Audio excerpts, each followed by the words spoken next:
বরগুনার বেতাগী উপজেলা শিক্ষার্থীদের নতুন বছরের বই না পাওয়ার কারণে হতাশা উদ্বেগের সৃষ্টি হয়েছে।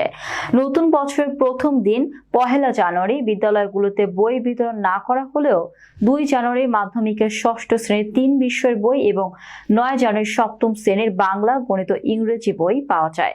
উপজেলা শিক্ষা অফিস সূত্রে জানা গেছে, মোট 16,495 জন শিক্ষার্থী নিয়ে মাধ্যমিক ও মাদ্রাসায় বইয়ের চাহিদা ছিল 1,66,776টি। তবে এখন পর্যন্ত পাওয়া গেছে মাত্র 18,700টি বই। এই অবস্থায় শিক্ষার্থী ও অভিভাবকরা নতুন বই না পেয়ে হতাশ।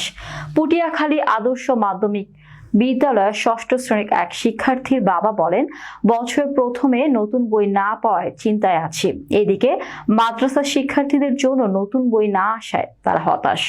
রানীপুর গড়িয়াবুনিয়া এহসাকিয়া আলিম মাদ্রাসার সহকারী শিক্ষক মোহাম্মদ তৈয়বুর রহমান জানান, এখন পর্যন্ত মাদ্রাসা পর্যায়ে কোনো বই আসেনি। এতে শিক্ষক ও শিক্ষার্থীরা সবাই হতাশ। উপজেলা মাধ্যমিক শিক্ষা officer academic supervisor Mohammad Masudur Rahman জানিয়েছেন, এখন পর্যন্ত 6ষ্ঠ শ্রেণীর 3 বিষয়ের বই এসেছে এবং আগামী 2-3 দিনের মধ্যে আরো কিছু বই আসবে।